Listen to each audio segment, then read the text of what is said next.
Muito bem, amigos, estamos no período da Copa do Mundo 2026. E hoje nós já tivemos o primeiro embate entre sul-africanos e mexicanos, não é isso? E resolvemos hoje reunir aqui uma turma que tem a ver com o futebol, tem a ver com as transmissões esportivas, tem a ver com os próprios comentários, né, com relação aos jogos que acontecem no nosso país. E na época da Copa do Mundo, claro que isso mexe com o sentimento das pessoas, com o amor pelo futebol.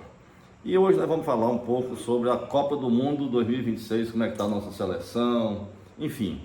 Aqui nós temos desde a jovem guarda aqui, tipo Fran de Souza, temos um que não é tão jovem guarda como o Jeanzinho, temos o maestro, né, Mano Rim, né, maestro Mano Rim e o João Macuxia. Então é esse time que nós vamos agora, a partir de agora, fazer esse bate-papo sobre a nossa Copa.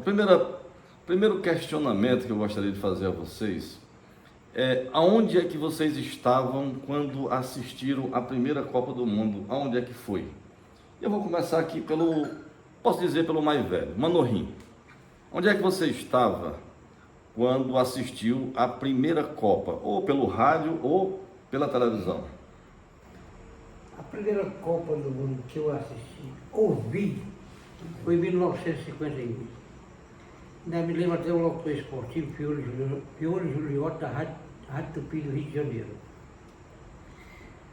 Como você fez o lance comigo, ninguém sabia nem como era A cara a do fisionomia dos jogador. jogadores, né? Mas eu tive a oportunidade de ver jogando Pelé, tive a oportunidade de ver Garrincha. Um dos meus fãs, que foi o Zico, né? Sim. Foi em 1958, quando o Brasil sagrou a primeira vez campeão do mundo na Suécia. Então o Brasil foi campeão pela primeira vez na Suécia, Na né? Suécia. 58. 58, E você estava ouvindo pelo rádio. no rádio. Muito bem. Naquela época a gente não tinha. Lembro demais que o rádio naquela época a gente tinha assim, eu lembro que eu ia para casa do Zé Rosa, Ah, e o rádio para começar a funcionar tinha meia hora do Pra jogo poder para aquecer aquecer as válvulas as válvulas. naquela época. Né? E aí e ela saía todo mundo satisfeito ainda, né? Todo mundo satisfeito. O brasileiro não fica satisfeito, depois veio tudo por cá, hoje a gente sabe de tudo. é tudo com Sabe facilidade, tudo, né? Naquela época eu acompanhava futebol, né? Eu sei das Copas, né? Eu tive a oportunidade de ler, sempre gostei de ler. O Brasil, a primeira Copa do Mundo foi em 1930, A no primeira, Uruguai. exatamente. O Uruguai foi campeão. A segunda Copa do Mundo vem em sequência, na Alemanha. Certo. Aí não teve a de 38, aí não teve só foi ter em 50, por causa da Segunda Guerra Mundial. Certo. Mas quem queria falar, você não queria falar. Deixa, Pois é. deixa. Mas nós vamos já chegar Na lá. segunda, Certo. a segunda Guerra foi suspensa, a Copa teve Certo. Aí foi em 50 a inauguração do Maracanã, em 1950. 1950. Muito O bem. Brasil perdeu aquela Copa, morreu muita gente naquela época, mais de 200 mil pessoas no Maracanã naquela época. Puxa vida. Pra você ver como é hoje, o público é 80 mil, 70 mil, até os estados diminuíram, porque o povo desacreditado do futebol, né? Pois então, Mano Rim, nós vamos continuar o papo, mas é o seguinte, a primeira pergunta para todos vocês aqui é: onde é que vocês estavam na primeira Copa que assistiram? João Macuxia. Pois é, eu estava conversando ali com a minha Edmilson, 70. Eu não lembro onde foi que eu Tinha 12 anos, não. Eu não sei se foi ali pela rua Puti, do Delclix. Eles tinham televisão, não lembro. Certo. Então eu não vou. Eu assisti no Sargento Hermínio. Sargento Hermínio. Já na televisão, né? Televisão 70, preto e branco, 70. 1970. Muito bem. Em 70 também eu tenho a minha história e vou contar depois. Agora, Fran, onde é que você estava, Fran? A minha primeira jogo da seleção brasileira, a Copa do Mundo, eu vim assistir na escola, não me recordo qual foi o ano, não lembro se foi no ano de 2002, porque naquela época, na casa dos meus pais, só voltei a energia, eu já tinha 15 anos de idade, logo depois eu vim embora para Crateús. Mas eu me lembro que foi o jogo Brasil e Turquia. Eu creio que foi em 2002, eu assisti na escola. Era uma Copa que o jogo passava pela manhã, algo assim. E foi na escola Santa Rosa de Jardim que eu assisti meu primeiro jogo de Copa do Mundo na época, Brasil e Turquia. Muito bem, esse exercício que nós estamos fazendo aqui, pessoal, é até para quem vai nos acompanhar aqui nesse pequeno bate-papo, é que para as pessoas também passem a relembrar onde é que você estava quando você assistiu a primeira Copa do Mundo. E você, Janzinho, onde é que você estava? A minha primeira Copa do Mundo, na verdade, não é que eu assisti, é que eu fui criança, no sentido de brincar, como eu vejo hoje os meninos brincando de figurinha, né? Sim. Foi em 82, né, uma criança que, meu intuito era aquele momento de me divertir, mas por mais de ser criança ainda, mas que eu tinha foco mesmo já, foi em 86, né? Assisti aqui ao lado, na casa da minha avó, Sim. né? Nossa família sempre morou aqui, né? Nesse pedaço de chão, nasci e me criei por aqui, e a gente assistiu aqui ao lado, 86, uma Copa do Mundo muito marcante, com aquele pênalti que o Zico infelizmente não converteu, né? Sim. No jogo normal, e que depois, quando foi para os pênaltis, ele converteu, porém mesmo assim o Brasil ainda ficou de fora. Então ele me marcou muito. 86. 86. Muito Aquela partida Hum. de 86, quando ele estava prisão, o Zico estava no banco. O banco, Estava mas contundido, ele machucado. jogava até os pênaltis. Entrou o frio, aí o próprio Zico que perdeu o pênalti. Então Craque, faltam uns né? 10 minutos para terminar o Você jogo. vê um grande craque, perdeu. Pois então, pessoal, eu também, claro que estava nesse planeta, né, quando assisti a primeira Copa. A minha primeira foi em 70, na Padre Macedo, na casa do seu Raimundo Galdino. E a outra Copa que eu assisti, assim que eu tenho lembranças marcantes, foi em 82. Eu estava em São Paulo, trabalhava numa loja, nas lojas Arapuã. A loja não fechava, fechava só no intervalo do jogo e depois reabria tudo de novo. Em 82, aquela que o Paulo Rossi foi, Sim, acabou sim. com a... Três- Acabou com o 82. sonho. 82, 82. Ah, A seleção de 1970 saiu desacreditada. foi, né? Saiu desacreditada. Naquele tempo, o primeiro treinador da seleção brasileira foi João Saldanha. Ele era, tipo, comunista naquela época. Sei. Ele não queria, ele sabia que o Brasil ia ser campeão. Aí não queria pegar na mão do presidente, que naquela época era o governo militar, né? Sim. Aí o Zagallo entrou. E saiu, sagrou-se campeão. Assim, o Brasil saiu desacreditado em 70 e foi E campeão. foi do mundo. campeão.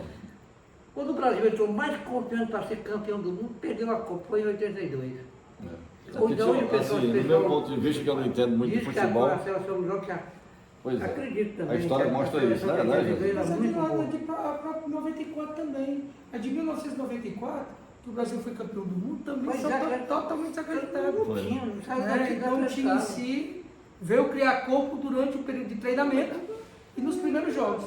Como a própria Copa do Mundo de 2002. Se a gente frisar o nome de um jogador aqui que poucos sabem, o tal de Cleberson, Certo. né? É. Que introduziram aquele rapaz no meio campo E deu certo. e deu certo. Né? Então, se você pegar, tinha aqueles nomes talentosos, que todo mundo sabe, Rivaldo, Ronaldinho Gaúcho, mas tinha um tal de Cleberson. Como também tinha um Era tal bom, de né? Zinho, em 1994, Sim. né? Que não era aquele jogador que inspirava aos olhos do torcedor, porém era um grande operário para o treinador, né? E não é à toa que Eu- fazia parte do sistema tático. Eu queria só fazer uma observação. Fica à vontade, irmão. 70 era preto e branco, viu? Preto e branco, preto e branco, preto e branco. Oh, mas, João, antes da gente dar sequência aqui, esse nosso bate-papo, essas pessoas que eu estou conversando com elas aqui, claro que tudo tem a ver com o futebol. Começando aqui pelo Jeanzinho. Jeanzinho é um atleta destaque da nossa cidade, da nossa região, no futebol de salão. Já percorreu esse país, até fora do país, mostrando a sua arte, o seu talento. O Fran de Souza é um jovem, como ele mesmo disse aqui, que é 2002 ele estava assistindo a primeira Copa, né, Fran? Mas é um jovem que se Estava perto de dedica... nascer. Pois é, que se dedica ao rádio, às transmissões esportivas. Eu sempre o escuto, né, nas suas transmissões, e é por isso que a gente também o convidei para que fizesse parte desse nosso bate-papo. O Mano Rim é um atleta destaque da nossa cidade no futebol de salão. Eu também assisti Mano Rim jogando na quadra da PM, certo? Jogava muita bola. E João Lacuxia, também um grande atleta daqui da...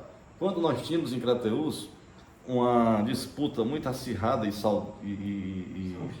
e boa, né, como se diz, saudável, né, entre Petróleo e São Vicente. E o João se destacou pelo São Vicente. Então, estão todos apresentados. Eu nunca joguei bola na vida, mas eu gosto de interagir, de bater esse papo, né, de mostrar que o futebol está no sangue do brasileiro. Vocês disseram uma coisa aí, eu gostaria de começar pelo que vocês falaram. A seleção de 70 saiu desacreditada, foi campeã. A seleção de 94 saiu desacreditada, foi campeã, correto? Sim. E a única seleção que saiu acreditada foi de 82 não foi campeã. Não foi campeã. Agora, o que eu pergunto para vocês? O que a gente pode dizer da seleção atual? Ela está saindo acreditada ou desacreditada perante a opinião pública? Na opinião de vocês, Ianzinho? Natural, com certeza totalmente desacreditada, né? Hoje, na verdade, os nossos melhores jogadores de referência hoje não tem uma afinidade mais com o torcedor, embora a maioria joga fora do país. Sim. E o único que tem ainda uma afinidade, né, com o torcedor, que é o Neymar, né, esse não está bem. Né? Então, naturalmente, né, isso cria uma certa desconfiança para com o torcedor. Né? Isso é natural. Eu costumo dizer, quando me fazem essa pergunta, é justamente isso. Um time ele é feito de dar liga. É no dia a dia, é treinamento, é confiança. Então, muitas vezes, como nós fizemos aqui, às vezes tem time que vai acreditado, mas não dá certo. Tem time que vai desacreditado, porém dá certo. Então, tudo é feito do foco, do trabalho, do treinador entender a peça que tem, de saber ter estrutura tática para poder montar um time. E, logicamente, o dia a dia, os treinos e os jogos é que vão dando confiabilidade para que aquele time realmente faça se tornar um time forte, eficaz, para que os resultados possam vir naturalmente ganhar aquele povo que está desacreditado, que é o torcedor, porque o torcedor ele vai junto. Né?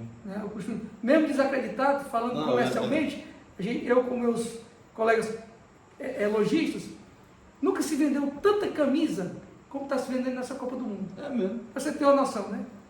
Então, hoje, o apanhado que nós temos nessa última semana, nessa semana da competição, que inicia a Copa, a gente conversando, nem na Copa do Mundo de 2014 aqui no Brasil, se vendeu tanto como está se vendendo hoje. Aí se pergunta, como é que pode?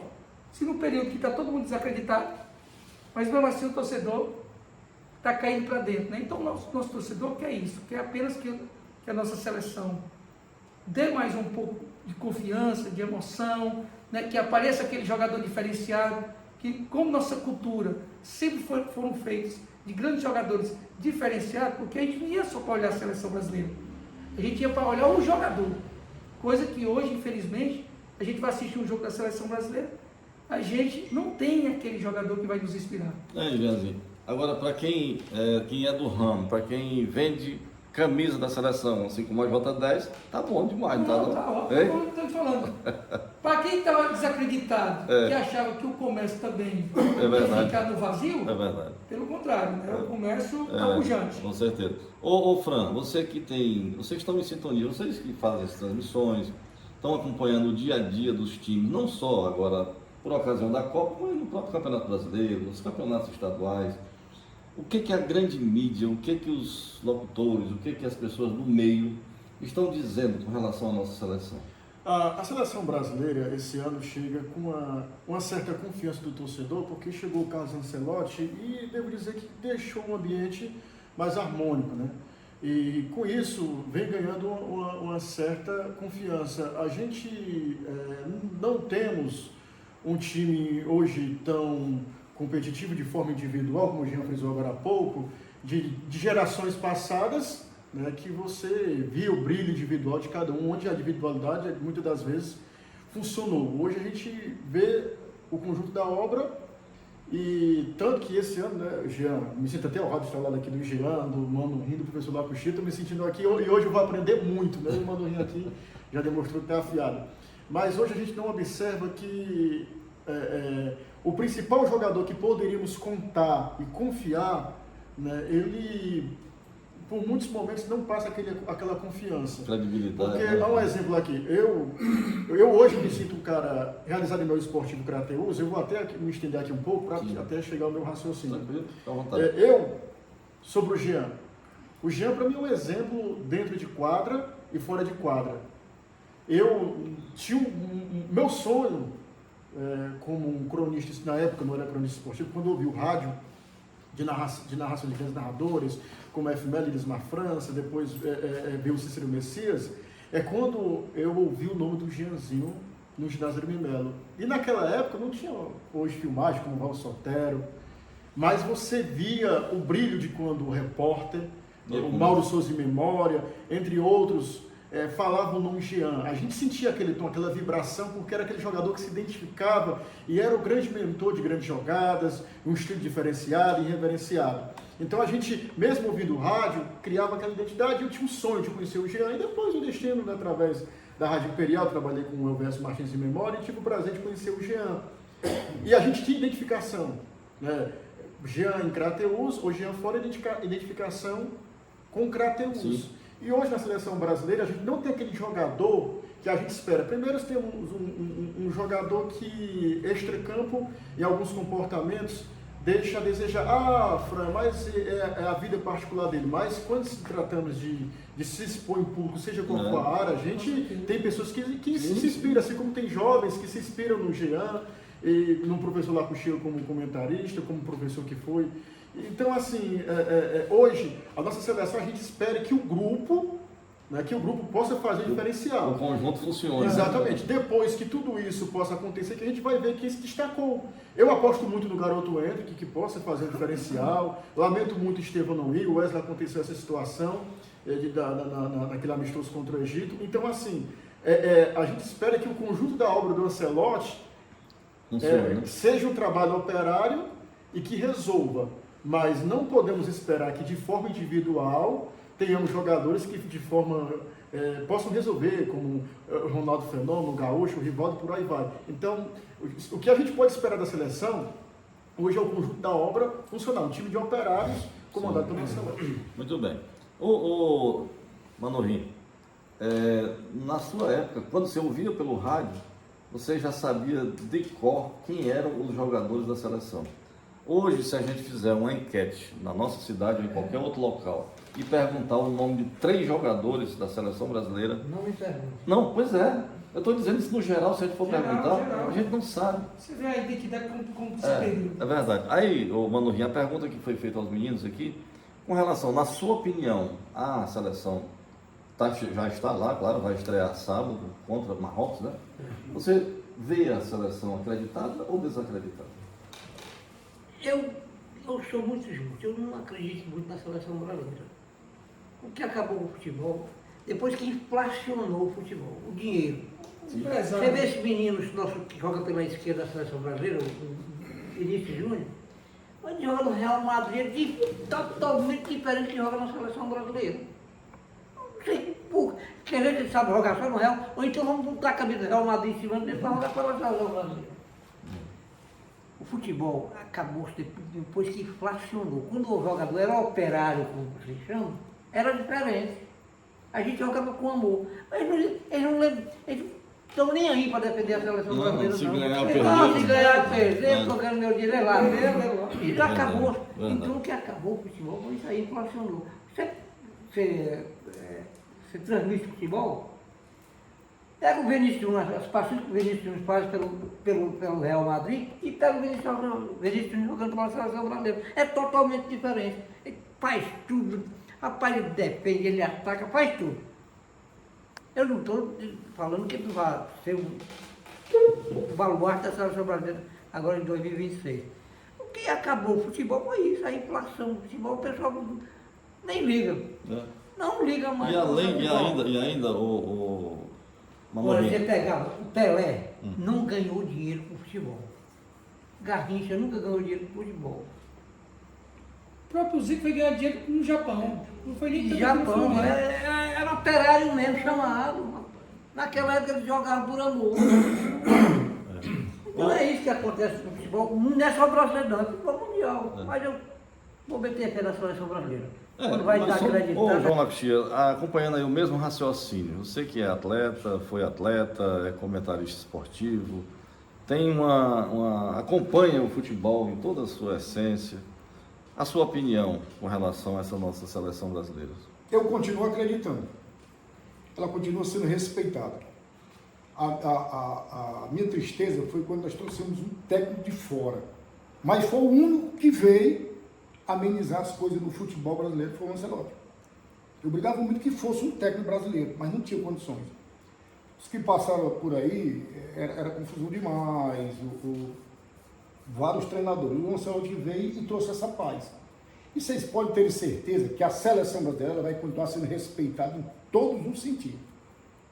Se a gente for olhar o coletivo, né, dessas seleções por aí, pode até ser, mas o Fran falou que na individualidade. Na individualidade nós ganhamos demais, Fran.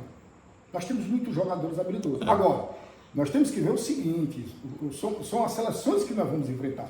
Copa do Mundo é Copa do Mundo, é difícil, meu amigo. Não é fácil, não. E nós temos um sistema de jogo, me lembrei agora do Nilo, né?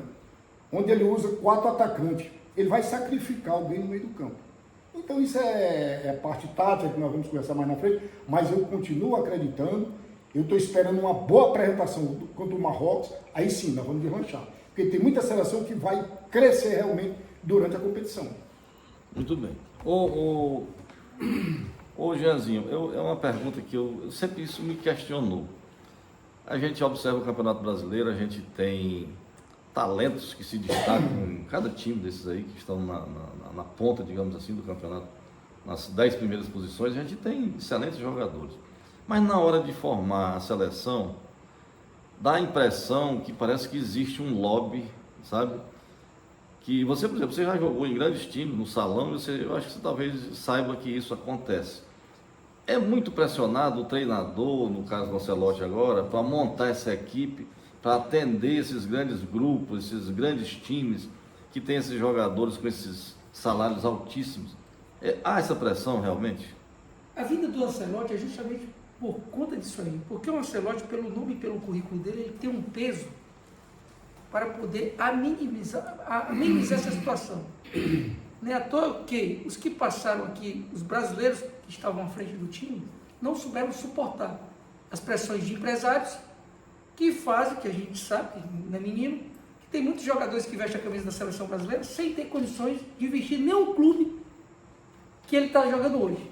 Então tem muitos jogadores que estão no Chelsea, no Barcelona, no PSG, no Flamengo, no São Paulo, que se botar a camisa desse mesmo jogador para jogar no Ceará, no Fortaleza ou na segunda divisão, ele já era o mesmo jogador. Então o lobby ele vai existir sempre, principalmente nesse mundo capitalista. Esse é um problema, por isso que hoje eu costumo dizer que nós temos jogadores de rede social. Né? Uma coisa que o Fran, eu escuto muito da imprensa, né?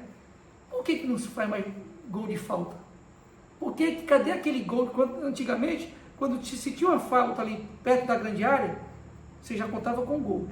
Né? Não é à toa que a gente tinha até um goleiro chamado Rogério Ceni, que fazia esse tipo de situação. E hoje, os atletas que têm a melhor bola, têm a melhor chuteira, têm a melhor estrutura, não conseguem mais fazer isso. Por quê? Por quê?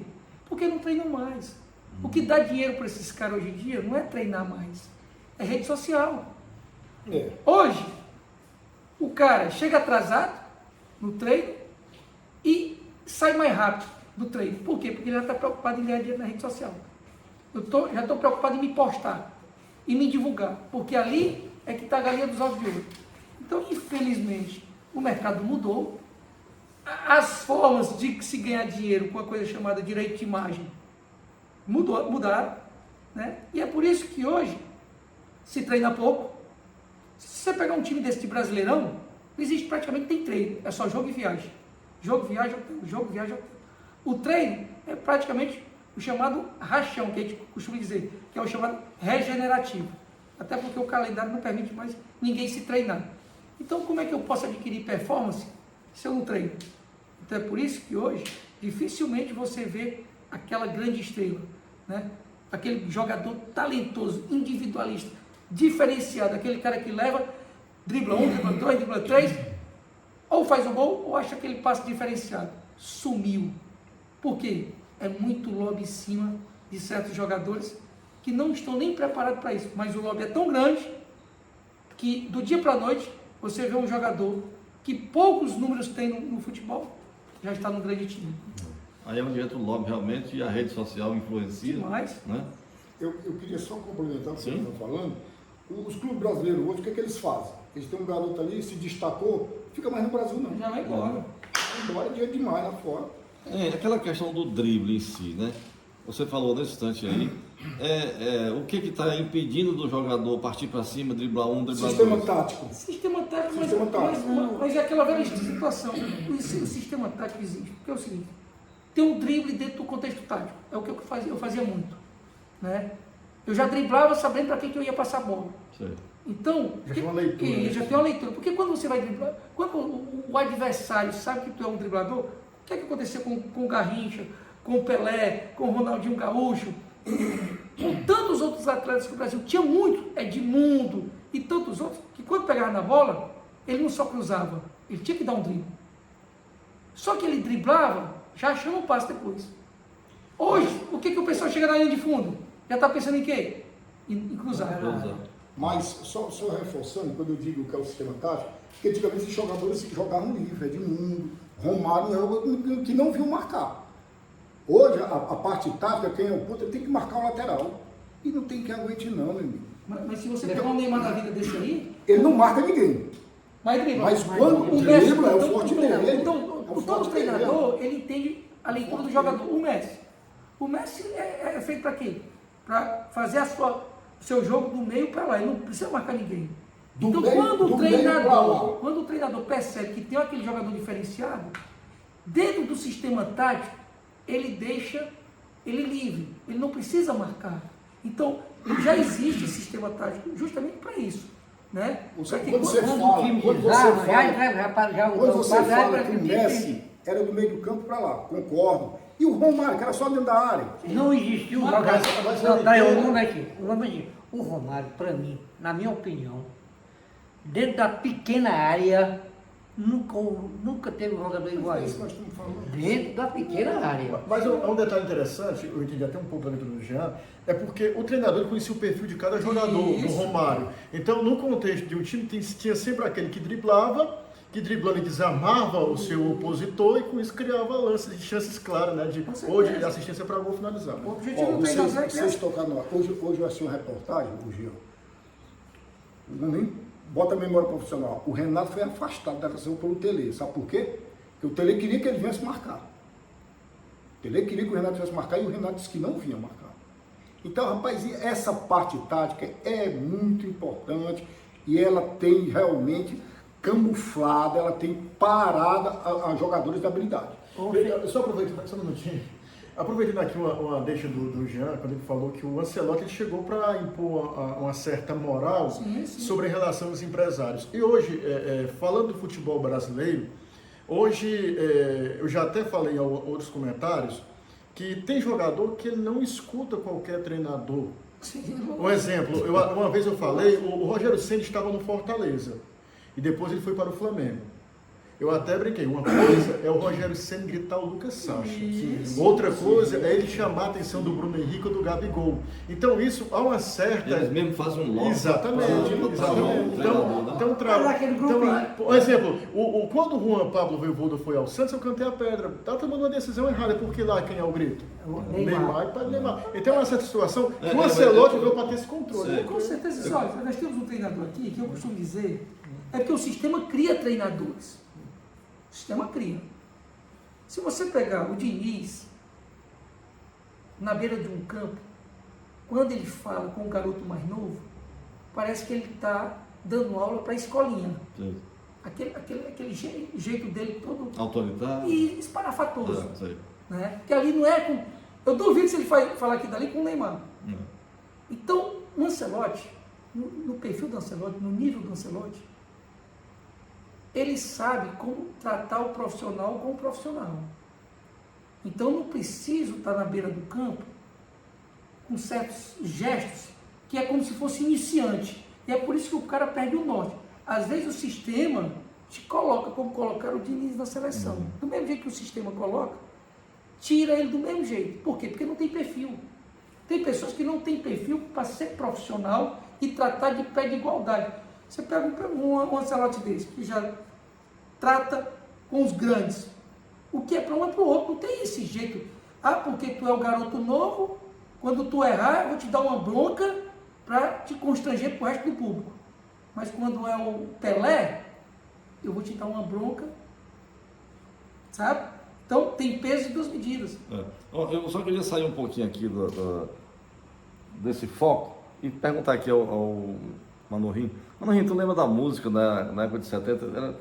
Eu tô só querendo lembrar aqui, era 70 milhões em ação? 90 milhões em ação, para frente Brasil, salve essa. Por que eu estou falando isso? Olha, 70, 90 milhões. Nós estamos em 2026, pessoal. 213 milhões. Olha, assim, o que evoluiu? Assim, a população evoluiu demais. Só não evoluiu tanto foi o futebol, né, Manorim? Mas Financeiramente evoluiu.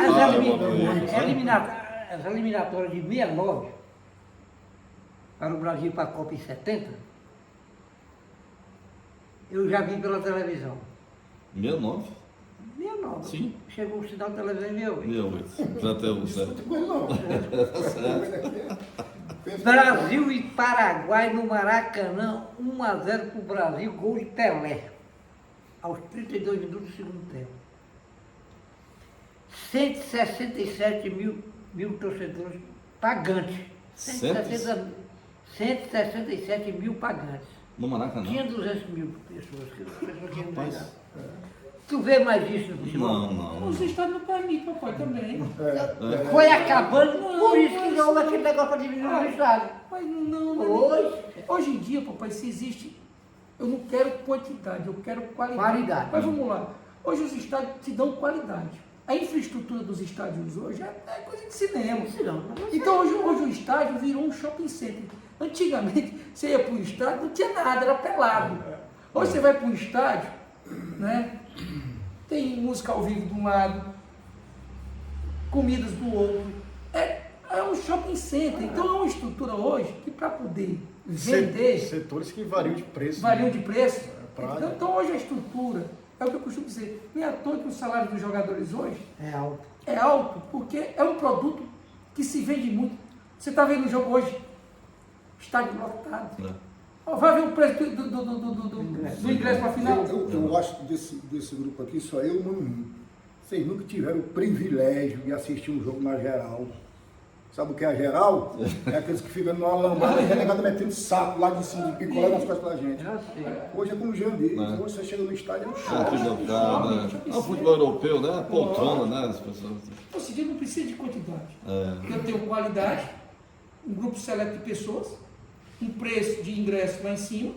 Né? Então hoje o futebol virou para turista. O presidente disse, Maracanã está lotado. Vai lá ver quem está assistindo. Muitos catarenses saem daqui para assistir lá. Verdade. Então o futebol hoje virou, em cada lugar, um turismo. E não é à toa que cada estádio hoje virou uma marca, né? MRV, e é um detalhe. Patrocinador. E às vezes eu não consigo entender essa ideia, eu não consigo encontrar uma justificativa que no decorrer do ano você vê, jogo tal não vai acontecer no Allianz Parque porque vai ter um show. Então você vê por aí, você vê do lado financeiro, desvio do estádio ser um shopping, porque o jogo do Palmeiras vai ser em tal lugar porque vai ter um show. Então eu não consigo entender essa ideia, porque o estádio, mas por quê? Porque virou marca, hoje a maioria dos estádios tem a questão da marca, né? Negócio. Para manter um estádio daquele com a infraestrutura daquele é caro. É verdade.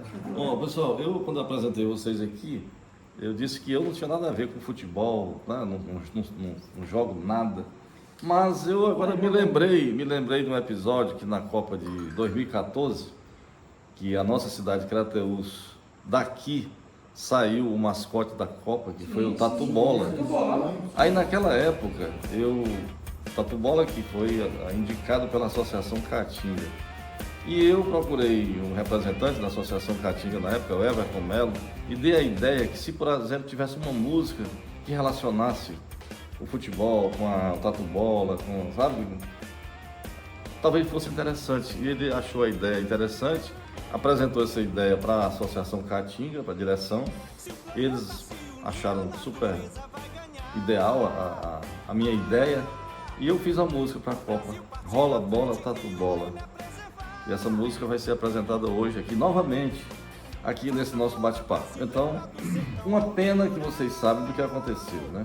E eu pergunto, o que foi aquilo mesmo que aconteceu com a seleção brasileira perante a Alemanha, aquele 7-1 no Brasil? desastre da natureza, né? Infelizmente, sobrou para nós aquele desastre da natureza, que é uma raridade aqui dali acontecer. Né? Por isso que eu particularmente, quando jogava profissionalmente, né, eu sempre gostei de me preparar para todos os jogos, porque muitas vezes você não pode se acomodar, porque aparecem esses desastres da natureza que você fica marcado pro resto da vida. Então, esse é o perigo. Aquilo que geralmente o entorno é só de festa. Todo jogo de futebol, o entorno é só de festa. Porém, quem trabalha, que é o jogador e os envolvidos, você não pode se acomodar, né? Então, infelizmente, a festa estava dentro da nossa casa, né? Foi um momento onde se fez muita festa pelo entorno do evento no Brasil. Infelizmente, não sei como quem ali dentro, como é que a gente não estava lá dentro, porque tudo é lá dentro, os bastidores. O que chegou até para aqueles caras que estavam envolvidos dentro daquela Copa, né? Porque às vezes quando você não tem uma cobrança muito serena, fechada, muitas vezes o jogador ele se acomoda, o grupo se acomoda. E dentro daquela Copa teve aqueles episódios muito focados no Neymar também. Neymar se machuca, se lesiona, começou a perder aquele foco. Não sei como é que isso foi trabalhado durante aquele período internamente. Porém, infelizmente, aconteceu aquele desastre da natureza. Eu tenho certeza que dificilmente vai acontecer outra vez. Porém, infelizmente, ficou marcado dentro da nossa casa uma situação daquela dali que quem vivenciou nunca vai ficar esquecido, né? Porque é lamentável você anfitrionar uma Copa do Mundo e sair daquela forma. Verdade. Onde é que você estava na Copa de 2014? Eu já estava aqui, já estava aqui. Tinha quantos anos? Hoje é 2014. 2014, hoje eu tenho 33, na época 18 anos, né? Essa média. O excesso de confiança, como o Jean falou, por jogar em casa, né? Acabou, de certa forma, prejudicando a dependência de um jogador, praticamente na época, que era o Neymar, surgindo, né, no ápice, e passou por toda aquela situação. E no futebol em si, depois dos primeiros gols, o sistema emocional já não funcionou mais nada. Aí quando funciona, a questão psicológica não funciona, aí o corpo não responde. Aí então, acredito, o excesso de confiança de estar jogando em casa, talvez falta de cobrança, como o Jean falou, e a questão do psicológico, né? Quando aconteceu os primeiros gols, o emocional já não correspondeu, não respondeu. E aí, Manorinho? Já passou por uma situação daquela, parecida? Jogando? Não. Não? Não, né? Olha, o que aconteceu naquele jogo? O Brasil tomou o primeiro gol, tomou o segundo, aí a parte tática, técnica se acaba. O cara vai fazer, cada um quer resolver as coisas, não deu certo. Aconteceu, tomou o terceiro, tomou o quarto e acabou. O futebol é muito difícil. Quem está dentro do campo é quem sabe o negócio. Você quando está tomando o time do Brasil, o time que tem nome no cenário mundial, toma o primeiro, toma ele lá atrás do resultado. Não tem nem a menor dúvida que o time da Alemanha naquele tempo afinado. Eles esperaram o Brasil foi no desespero, eles falaram, o que aconteceu? Tomou os 7. Se o Brasil faz o primeiro também da Alemanha, faz o segundo, faz o terceiro, talvez o Brasil também. A mesma coisa. É isso aí que acontece. Você jogou futebol, sabe disso? Não joguei não, eu sou igual não sabe disso, sabe como é. É isso aí, o futebol é desse jeito. Ei, Manorinho, nós vamos agora fazer um exercício. O senhor acabou de dizer que não tomou de 7. Eu nunca tomei. E também não. Então vai muito de cada um, da estrutura, de quem está jogando. Ali faltou um líder. Na verdade, o que faltou? Não, o nosso zagueiro tinha 7. Agora me lembrei. O senhor tomou de 7? O Palmeiras aqui. Olha tá o gol do Afonso, não, ele fala esse gol que ele fez de cabeça sem querer. E o professor Lacuxia sobre o 7x1. Ceará? Foi o quê? Para mim foi muito dolorido aquele momento, certo? E o Manorinho tocou aquilo importante. Quando ele disse que o fator psicológico, o Brasil tomou. O que me doeu mais é que quando nós perdemos a noção de onde nós estávamos, a noção do tempo, de onde nós estávamos jogando, perdemos a noção total. A Alemanha fez 3 gols bem rápido. Foi. O cachorro 3 gols. Aí, meu amigo, pronto. Aí você imagina quem está dentro de campo. É. Quem está fora, como eu fiquei cego, pronto, É. acabou. Verdade. 7-1. O jogador daquele ali, nem dormia à noite, eles dormem. O país pentacampeão. Agora é o seguinte, nós vamos fazer um exercício, que é o seguinte, nós não vamos, durante essa Copa, nós não vamos, eu gostaria de contar com vocês para isso, nós não vamos fazer só esse bate-papo, certo? No meio do campeonato, ou seja, da Copa, a gente volta aqui novamente para fazer uma avaliação do que nós conversamos aqui. Mas, para isso, como nós somos brasileiros e claro que a gente quer, anseia e deseja que a nossa seleção vá para a final, vamos escolher um adversário para a final, para ver se a gente acerta esse adversário para a final, tá certo? Vamos partir do princípio que Brasil vai para a final, tá bom? Não. Brasil vai para a final. Quem é, Jeanzinho? Jeanzinho, quem é o teu adversário da final? Rapaz, eu queria muito a final Brasil e Argentina. Tá entendendo? Lógico, queria muito Brasil e Argentina, mas assim, Brasil e Espanha, Brasil e França. Certo. Mas aí vamos escolher um. Mas vou ficar no Brasil e Argentina. Brasil e Argentina. Muito bem, e você, Fran? Eu estou puxando Brasil e Argentina por se tratar da valorização do futebol sul-americano, Isso. né, a questão de Neymar, que a gente torce que ele possa retornar, torço muito pelo Hendrick, um jovem garoto, que eu acredito que ele possa fazer diferença, vamos aguardar para ver, pela questão do Messi. Então, e a final, chegaria na final com o atual campeão, né? Seria bacana para a gente tirar essa casquinha e sair contigo. Muito bem, Manorinho. Pois não, gente. Eu não queria Brasil e Argentina, não. Eu sou brasileiro. Eu quero que a Argentina sabe. O senhor não Não, eu posso colocar mesmo Sim. e quero que o Ceará se lasque. Mas vamos lá, você. Não. Mas o senhor, acima de tudo, o senhor não é comerciante? Eu lhe pergunto, vamos fazer uma pergunta. Eu vendo camisa do Brasil e da Argentina. Você Deixa quer eu os dois? assim, escolha. Eu compro tudo de dentro da Argentina.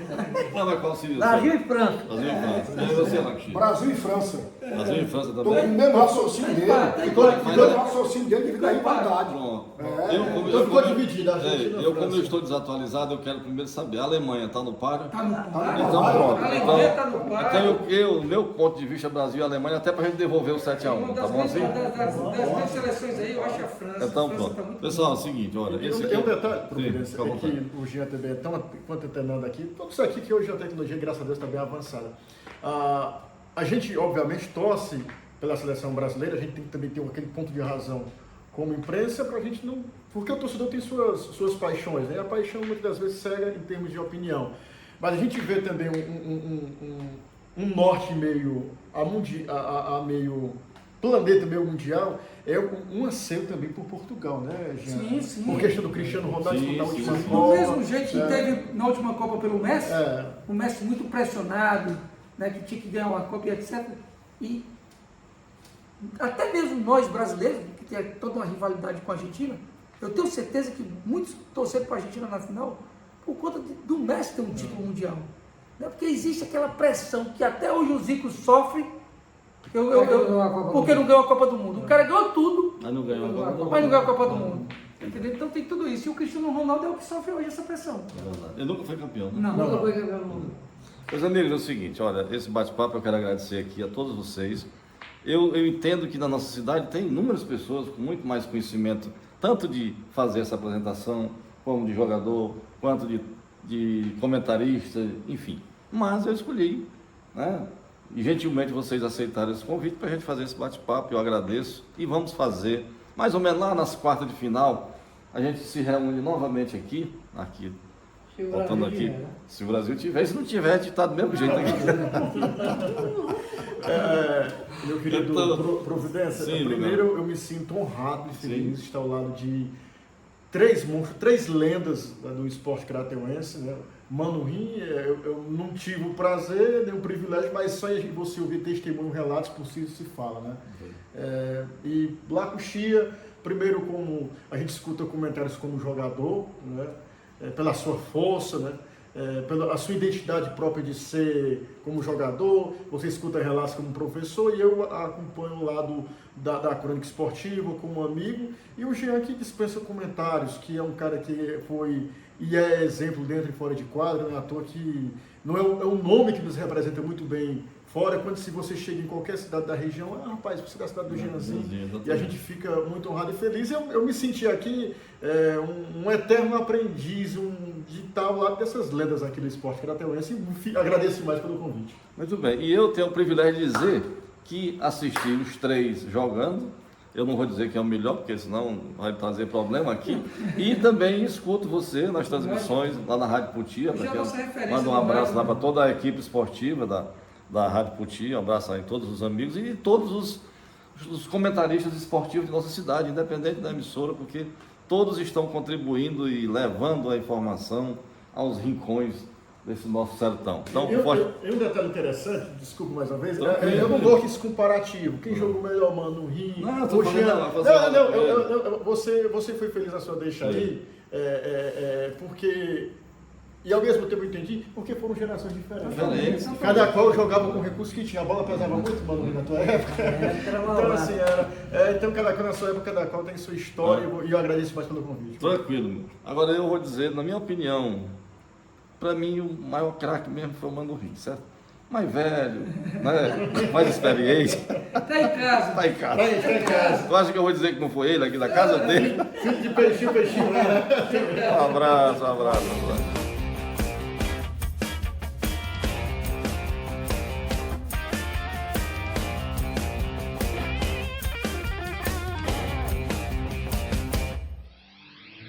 Se o planeta se unir, a natureza vai ganhar.